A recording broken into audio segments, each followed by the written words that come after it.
वरना फिर बाज़ाब्ता हम बड़े पैमाने पर मुहिम चलाने पर मजबूर हो जाएंगे। मुहिम चलाने पर मजबूर मत कीजिए। ऐसा न समझिए कि जो सो हम मुंह में जबान नहीं रखते, या जो सो क़यादत का जो सो हमारे पास ज़हन नहीं है, या हम किसी की क़यादत नहीं कर सकते, या कोई तहरीक नहीं उठा सकते। मत समझिए, तहरीक उठा सकते हैं और तहरीक बहुत शिद्दत से चला भी सकते।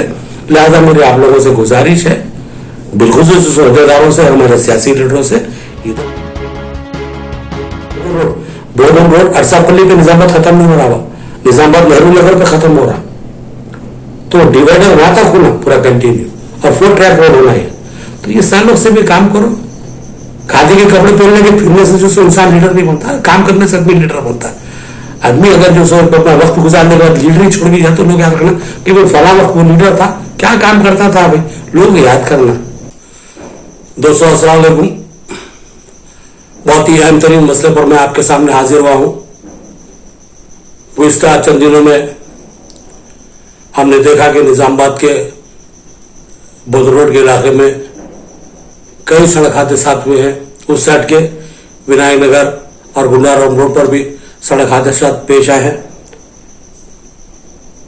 खासतौर पर बोदर रोड पर अशोक सागर के पास 2 नौजवानों की मौत हुई, और फिशवान के करीबी मुबारक गेस्ट हाउस के रूबरू एक नौजवान हादसे में हलाक हुआ। मतलब कि 2-3 दिन के अंदर 3 नौजवान अपनी जिंदगी से हाथ धो बैठे और कई लोग जख्मी हुए हैं।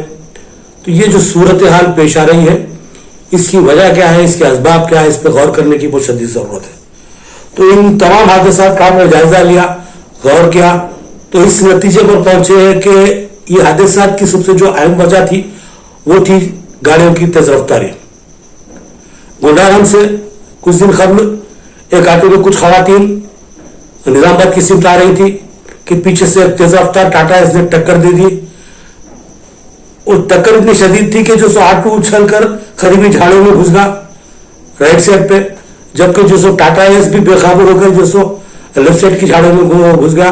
ड्राइवर भी जख्मी हुआ टाटा एस का, लेकिन ऑटो ड्राइवर और ऑटो में मौजूद खवातीन बहुत ही जो सो ज्यादा जख्म आए थे, और यहाँ पर कोई इंसानी जिंदगी का ज़ियान नहीं हुआ था। ये बहुत अच्छी बात है, लेकिन नुकसान हुआ तेज रफ्तारी की तरफ से।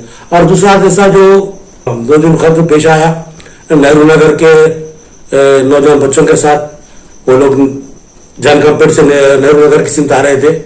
3 गाड़ियों के दरमियान जो सो ये हादसा है, तसादुम पेश आया, जिसमें 2 कम उम्र नौजवान जो सो हलाक हो गए। बताया गया कि टाटा एस भी तेज रफ्तार थी और बाइक पे भी ये नौजवान तेज रफ्तारी के साथ जा रहे थे, और एक तेज रफ्तार एक्टिवा ने उनको अटैक किया, जिसकी वजह से हादसा पेश आया। बहरहाल यहाँ पर भी तेज रफ्तारी कार फरमा थी।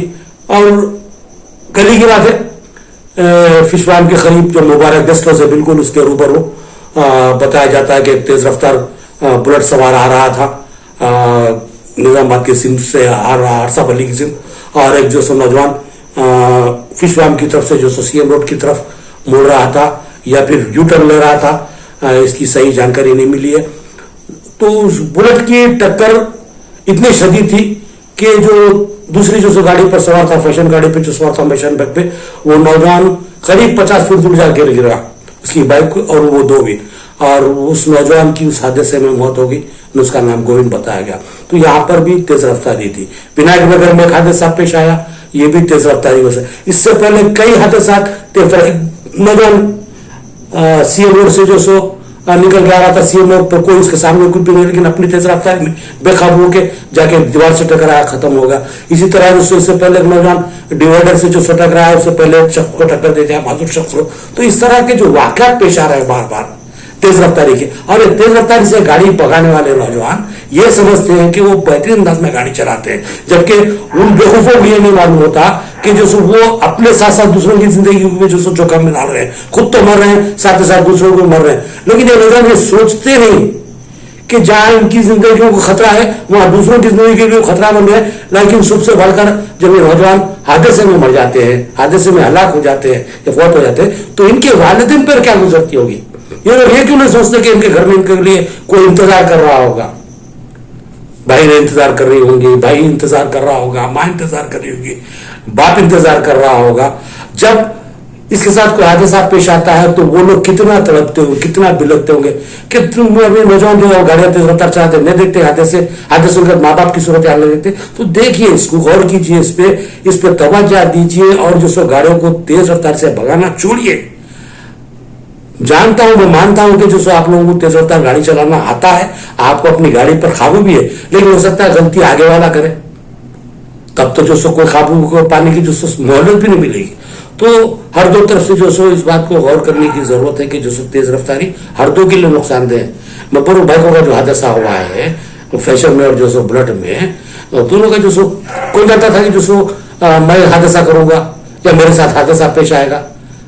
एक जो सो बाहर निकल रहा था रोड डिवाइडर क्रॉस करके और दूसरा तेज रफ्तार से आया, टकराव होगा, उसको भी देख के आना चाहिए था डिवाइडर के अंदर, इसको भी तेज रफ्तार जाना चाहिए। भाई इस तरफ से कोई आ सकता है ये सोच के, तो बहरहाल इस तरह की हमारी सोच हमारे पास खत्म हो गई। ये हादसा की वजह बढ़ गई। मैं ये हादसे से कुछ देर पहले की बात बता रहा हूँ।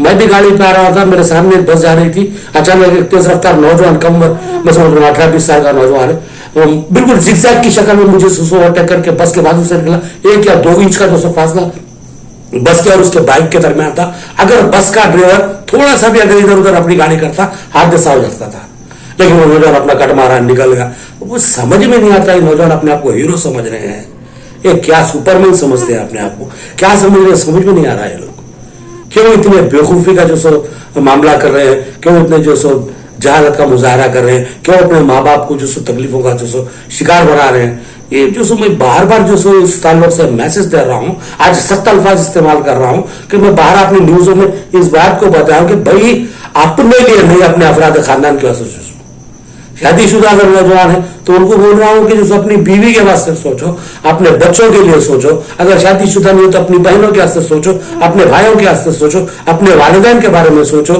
या उनसे बड़े दादा दादी है, कोई भी रिश्तेदार है, उनके बारे में सोचो कि अगर तुम्हारे साथ कोई हादसा पेश आता है तो इन लोगों पर क्या गुजरती होगी, कितना तड़पते होंगे। और मैं साथ साथ वालिदैन से भी कहना चाह रहा हूं, आप लोगों में थोड़ी भी अक्ल है, अल्लाह ताला ने थोड़ी भी सलाहियत दिया है, तो अपने जो कम उम्र बच्चे हैं उनको गाड़ी मत दीजिए। अगर गाड़ी देते हैं तो फिर बाद में रोना नहीं, ये सोच के दीजिए कि मैं अपने बच्चों के हाथ में खुदकशी का सामान दे रहा हूं, या फिर ये सोच लीजिए कि मैं अपने बच्चों को कत्ल कर रहा हूं। अरे भाई, गाड़ियां जो चला रहे हैं नौजवान, खुद तो मर रहे, मरे दूसरों को लेकर मर रहे। अगर आप अपने बच्चों के हाथ में गाड़ी देकर उनको रोड पे छोड़ रहे हैं तो ये सोच लीजिए आपका बच्चा जाएगा, खुद मरेगा और दूसरों को मार डालेगा। तो माँ बाप को भी जरूरत है कि ताकीद करें बच्चों को, पहले तो गाड़ी देना, अगर दे भी तो ताकीद करें सख्ती के साथ कि तेज रफ्तारी से गाड़ी ना चलाएं। और यहाँ पर जो अरबाब मजाज है, बिलखुसूस जो हमारा पुलिस डिपार्टमेंट है और उसमें भी बिलखुसूस ट्रैफिक जो डिपार्टमेंट है, उनसे बोल रहा हूँ आप क्या कर रहे हैं, आप लोग आराम कर रहे हैं। ट्रैफिक कंट्रोल का मतलब सिंगल पे ठहरे, 2-4 चालाना मार लिए, 2-4 जो सो फाइन कर दिए, घर को गए, सो गए, खत्म, या साहब को बोलते साहब मैं हत्या कलेक्शन करके लाए। ये ड्यूटी नहीं होती। आपको इस पर भी नजर रखना है कि जो सो ट्रैफिक के अंदर जो सो कौन तेज रफ्तारी से गाड़ी चला रहा है, और गाड़ी चलाने वाला बालिग है या नहीं है, उसके पास लाइसेंस है या नहीं है। इन सिर्फ खास तौर पर तेज रफ्तारी से जो गाड़ी चलाने वाले गाड़ियों को सीज कर ले, हम आपका साथ देने के लिए तैयार हैं। हम आपकी ताईद में जो अगर कोई आकर आपके साथ नुमाइंदगी करता, आपके साथ कुछ करता है कि जो कोई गाड़ी को छोड़ दो, तो हम तो आपकी ताईद में डरेंगे, बिल्कुल नहीं छोड़ेंगे, बिल्कुल सीज कर दीजिए, आप डाल दीजिए स्क्रैप में उसको गाड़ी को, क्योंकि इंसानी जिंदगी से कीमती कोई गाड़ी नहीं है, जरूरी है। और यहाँ पर अरसापल्ली जो चौरस्ता है, ये चौरस्ता तो खूनी का चौरस्ता बन चुका है ये, और यहाँ पर ट्रैफिक सिग्नल जो लाजमी है। दुनिया का ट्रैफिक जो आरसापल्ली की सिम जो हैवी गाड़ियां जो जब टर्न लेते हैं, वो तो बहुत सी गाड़ियां जा रही है, बसें भी जा रही है, तो वहां पर ट्रैफिक पूरा ब्रेक हो जा रहा है, पूरा जाम हो जा रहा है। कुछ डिवाइडर लगा दी जब से थोड़ा बहुत कंट्रोल है, लेकिन वहां पर ट्रैफिक सिग्नल बहुत जरूरी है। और उसमें आने के बाद के जो आगे जो टर्निंग है, वो टर्निंग मौत की टर्निंग बनी हुई है। उसी दिन जो सो जिस दिन यहाँ पर जो सो बच्चा इंतकाल हुआ था, गौतम का, गोविंद का या गौतम कुछ नाम है बच्चे का, वो बच्चा जो सो हलाक हो गया था यहाँ पर, उसी दिन जो सो कार वाले ने 8 लोगों को टक्कर दे दी, उसमें भी कुछ खवातीन जख्मी हुए। तो ये जो हादसा जो सो यानी कि बिल्कुल 2-4 दिन के अंदर जो सो 5-6 हादसा, तो ये मामूली बात नहीं है। इस सालों से गौर करने की जरूरत है, कहीं ना कहीं कुछ गलती हो रही है, इन गलतियों को सुधारने की जरूरत है। अब ये सख्त अल्फाज इस्तेमाल करना पड़ रहा है, मजबूर हो गया हूं मैं, क्योंकि मैं परसों देखा हूं 18 से 20 साल के बच्चे, दिल हलाल कर दिया, दिल दहल गया पूरा, लर्जा तारी होगा वो मैयतों को देख के सरकारी दवाखाने में, नेहरू नगर के बच्चों को। फिर ये बच्चा कल गोविंद जो मारा है बच्चा, ये देखिए, अरे भाई बड़ा बहुत दर्दनाक मामला है ये। इंसान इंसान होता है, इसकी जिंदगी जिंदगी होती है, गलती खाए खवा कोई करो, एक इंसान की जिंदगी जाया हो रही है। 2 बच्चे मासूम बच्चे वहां खत्म हो गए, एक बच्चे का पैर टूट गया उन्हें हैदराबाद। तो इस तरह के वाकयात की जो सो रोकथाम जरूरी है। और जो सो आदमी पर जो सो करीब जो सो 30-35 साल से सुन रहा हूं मास्टर प्लान निजामाबाद में मास्टर प्लान आ रहा कहा आ रहा। आज से जो सो 30-40 साल पहले जो गाड़ियां बैलगाड़ियों के लिए, साइकिलों के लिए, साइकिल रिक्शा के लिए जो सो बनाए गए थे, आज वही रोडों पे बसा चल रहे, लारियां चल रहे, कारा चल रहे, ऑटो चल रहे। बहरहाल ट्रैफिक जब जो सो जो सब बहुत मुश्किल है, जो सो 50-60 हजार 70 हजार या मैक्सिमम 1 लाख आबादी थी जब जो रोड़ा बने थे, आज जो सो 5-6 लाख की आबादी होगी, फिर वही रोड़ा है। तो यहां पर तवज्जो देने की जरूरत है कि जो सो भाई हम ये इकदाम कर रहे हैं, वो कोई इकदाम करने की जरूरत नहीं। पहले रोडों की तोसी करो, 4 लेन रोड्स बनाओ। ये सिटी अब छोटा नहीं रहा, बड़ी सिटी बन गया। अब हमारे जो अहदेदारों को ब्रॉडबैंडेड बनना होगा, सिटी बड़ी बन गई, अब अहदेदारों को ब्रॉडबैंडेड बनकर रोडों को चौड़े करना होगा। अगर कोई जो सो लीडर अगर जो सो ब्रॉडबैंडेड नहीं है तो उसको जो सो पहले बलूगत दिलाओ, उसको समझाओ, शऊर दिलाओ कि बाबा आपको दुनिया नहीं मालूम है, हम पढ़े लिखे, हम समझाते हैं, मास्टर प्लान लाओ बोल के बताओ लोगों को, क्योंकि पढ़े लिखे लोग लीडर नहीं है। चल रहा दुनिया, अब अंदों में काना राजा की फिल्म चल रही सो है, चलने दो। IPS है, जो सो IAS भी है, या जो सो आप लोग जो सो बड़े बड़े जो सो ग्रेजुएशन पोस्ट ग्रेजुएशन करे हुए काबिल लोग हैं, दानश्वर लोग हैं। आप लोग अहदेदारों का काम है कि जो सो प्लान बनाओ, उसको जो सो जाके जो सो गवर्नमेंट को पेश करो, परमिशन लाओ, यहाँ पर मास्टर प्लान लगाओ, वरना इसी तरह इंसानी जिंदगी जाया होते रहेंगे और उसका वबाल आप लोगों के ऊपर रहेगा। जरूरी है भी अब जो सो ये बोधन रोड है, ये टर्निंग खत्म करके उसको जो सो रोड को जो सो चौड़ी करना है, 4 लेन रोड बनाना है, क्योंकि सबसे हेवी ट्रैफिक है ये। हैदराबाद रोड, आर्मूर रोड और ये बोधन रोड हैवी ट्रैफिक वाली रोड है। मैं समझ रहा हूँ हैदराबाद रोड के बाद जो सेकंड बोधन रोड आती है, इसका 3rd आर्मूर रोड आती है। तो आर्मूर रोड तो बेहतरीन बन गई, वो पब्लिक कम जो सो डिवाइडर ज्यादा लंबा है, लेकिन यहाँ पर जो सो डिवाइडर जो सो शुरू होने से पहले खत्म हो जा रहा। तो ये मामला जो सो अच्छी चीज नहीं है, ये इंसानी जिंदगी का मामला है, यहाँ पर अब तवज्जो देने की जरूरत है, वरना फिर बाज़ाब्ता हम बड़े पैमाने पर मुहिम चलाने पर मजबूर हो जाएंगे। मुहिम चलाने पर मजबूर मत कीजिए। ऐसा न समझिए कि जो सो हम मुंह में जबान नहीं रखते, या जो सो क़यादत का जो सो हमारे पास ज़हन नहीं है, या हम किसी की क़यादत नहीं कर सकते, या कोई तहरीक नहीं उठा सकते, मत समझिए। तहरीक उठा सकते और तहरीक बहुत शिद्दत से चला भी सकते। लिहाजा मेरी आप लोगों से गुजारिश है, बिलखुसूस अहदेदारों से और हमारे सियासी लीडरों से, इधर तवज्जो दीजिए। पहले बोधन रोड की नहीं बल्कि पूरे निजामाबाद में मास्टर प्लान की जो प्लानिंग कीजिए। यहाँ पर जो जितने हिफाजती इंतजाम बोधन रोड पे किए जा सकते और दिगर रोडों पे, मैं नहीं करूँ बोधन रोड पे करो, आर्मूर रोड को भी सेव करो, विनायक नगर, क्योंकि जिस दिन यहाँ पर जो नेहरू नगर पे हादसा था उसी दिन विनायक नगर पे भी एक हादसा हुआ। तो ये हादसे खत्म होना चाहिए। हादसे में चाहे जो सो हमारे जो सो नेहरू नगर के मुस्लिम बच्चे मरते हैं, या फिर जो सो हमारे फिश फार्म के पास कोई हिंदू बच्चा पड़ता है, अरे मरता तो इंसान ही है, तकलीफ होती है। यहाँ पर ऐसा लगता है कि हमारा ही कोई बच्चा मर गया क्या, बहुत तकलीफ होती है। तो ये जो है ना, मैं न्यूज में डालना मुनासिब नहीं समझा, एक चीजों को बताना चाह रहा था, मैं आप लोगों को समझाना चाह रहा था कि भाई पहले अपने बच्चों को तेज रफ्तारी से रोको। अगर समझदारी से बच्चे मानने के लिए थे ना, जूते मारो, उनके हाथ में गाड़ी खींच लो। अगर देते भी तो पाबंद करके उनके जो सो भाई 70-70, 80-80, कोई 100 की स्पीड से मार दे रहा, और भगाते भगाते वो स्टैंड दबा दे रहे, नीचे चल रहे, चिंगारियां निकल रहे। अरे क्या तमाशे है भाई ये। अगर आपकी औलाद ज्यादा तो खुद आप घर में जहर दे दो आप लोग बच्चों को, बेहतर रहता वो। उन्हें दर दर में जो सो टक्कर लगे बाद में तड़प तड़प के मरने से बेहतर है आप लोग जहर दे के खत्म कर दो, वो तो भी अच्छा रहता। तो मेरी वालिदैन से गुजारिश है कि आप अल्लाह खुदा कैसे अक्ल कैसे काम लो, अपने बच्चों को रोको भाई, बाद में तड़पने से रोने से फायदा नहीं है, पहले रोको। अरे मेरा बच्चा अच्छा ड्राइवर, सबके बच्चे अच्छे ड्राइवर आए, कोई माशाल्लाह कोई कमी नहीं है, लेकिन आज ऐसा बोल के नहीं होता। लिहाजा जो सो बाद में रोने से पहले बेहतर यह है कि एहतियात कर लें, बच्चों को भी समझा लें। और मैं बच्चों से भी खासतौर पर बोल रहा हूं, बेटे तेज रफ्तारी मुनासिब बात नहीं है, वरना तेज रफ्तारी इतनी दूर की मंजिल पर ले जाती कि वापसी का रास्ता नहीं रहता। लिहाजा जो सो तेज रफ्तारी वो तर्क कर दो, नॉर्मल अंदाज में गाड़ी चलाओ। मैं नहीं बोलूं गाड़ी मत चलाओ, नहीं चलाओ, अल्लाह ताला जो सो सहूलत दिया उसे इस्तेफादा करो, लेकिन तरीके से।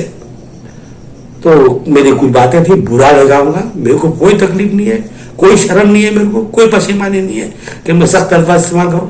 मेरे को तकलीफ हो रही है, मैं बोल दिया, और बोलना था मेरे को, सख्त अल्फाज में बोलना था, सख्त अल्फाज में बोल दिया मैं। अब आप लोगों की मर्जी, समझे या चार गालियां मेरे को देते दे दो, परवाह नहीं, लेकिन मेरी बात पे गौर करो, अल्लाह के वास्ते वो बोलो। और जितने लोग हैं इस बात को सुन रहे, मेरी उनसे भी दरखास्त है कि इसको जितना शेयर करते करो, जितने घरों तक पहुंचाते। ये निजामाबाद का मामला नहीं है, हर जगह हैदराबाद में हुई है, आदिलाबाद जाओ हुई है, करीमनगर जाओ या महाराष्ट्र जाओ या कभी जाओ, बच्चे जुनून में गाड़ियां चलाने के, वो कहते बाइकर कहते, वो क्या की करते, क्या की नए नए तमाशे करके जाना दे दे रहे बच्चे। अब तो बोलो बेटा कोई अच्छे काम कैसे तू अपनी जान दो, खाली जाया कर दे रहे, सब में डालते रहे अपने आप को, हलाकत कैसे ना करो, इससे बेहतर काम कैसे, जाओ फौज में भर्ती हो जाओ, पुलिस में भर्ती हो जाओ, मुल्क के से शहीद हो जान, वो तो भी बेहतर है। ये क्या खाली जाना देते रहे खाली, वो तो है ना कि अरे तकलीफ हो रही भाई, क्या बोलूं आप लोगों को, ये बहुत तकलीफ का शिकार हूं मैं 2-3 दिन से, सही दोस्तों जहनी एक्सू नहीं मिल रही मेरे को। खैर मेरी बात थी, पहुंचाना था आप लोगों को, पहुंचा दिया। अब आप लोगों की मर्जी, इस पर अमल करते नहीं करते, लेकिन मेरा मशवरा है कि अगर आप लोगों को बच्चों से थोड़ी भी मोहब्बत है तो बच्चों को गाड़ी को कंट्रोल में लाओ बोलो, या फिर गाड़ियां खींच दो, मत दो गाड़ियां। और मैं जो हमारे अरबाब मजा से भी अपील करूं, दरखास्त करूं कि मास्टर प्लान की तरफ पहले तवज्जो दो। मास्टर प्लान निजामाबाद में होना ही होना है। और मैं हमारे जितने भी लीडर हैं उनसे मेरी ख्वाहिश है कि मास्टर प्लान को लेकर जो सो बड़ी मुहिम चलाओ, बहुत जरूरी है। और जो सो बोधन रोड अरसापल्ली पे निजामाबाद खत्म नहीं हो रहा, निजामाबाद नेहरू नगर पे खत्म हो रहा, तो डिवाइडर वहां तक होना पूरा कंटिन्यू, और 4 ट्रैक रोड होना है। तो ये सालों से भी काम करो। खादी के कपड़े पहनने के फिरने से जो सो इंसान लीडर नहीं बनता, काम करने से आदमी लीडर बनता है। आदमी अगर जो सो अपना वक्त गुजारने के बाद लीडर ही छोड़ भी जाए तो लोग याद रखना कि वो फला वक्त वो लीडर था, क्या काम करता था भाई, लोग याद करना। कल में जा रहे परसों बोले था क्या उन्हें था, अरे हाँ जी उन्हें था, कब की था ना, ये नहीं रहना। अरे भाई उन्हें थे भाई, कमाल का काम करे भाई, वैसे लीडर रहना भाई, ये मिसाल बनो। मेरी गुजारिश है आप लीडरों से, समझे, नहीं करो तो हमको कोई फर्क नहीं पड़ता, काम तो अल्लाह ताला किससे भी ले लेता, काम हो जाता, लेकिन आप काम करो तो आपका नाम रह जाता, लोग हाथ उठा के दुआएं देते। तो बहरहाल काम करो भाई, वालिदैन से एक बार फिर दरखास्त करो तो बच्चों को कंट्रोल करो, और बच्चों से भी दरखास्त करो, बेटे आपकी जान दूसरों की अमानत है, भाई बहनों को माँ बाप को तकलीफ न खो दो, अपने बीवी बच्चों को बेवा मत करो, यतीम मत करो। सोचो मैं क्या बोल रहा हूँ, गलत बोल रहा हूँ या सही बोल रहा हूँ, अगर सही बोल रहा हूँ तो उस पर अमल करो, ठीक है। अल्लाह हाफिज।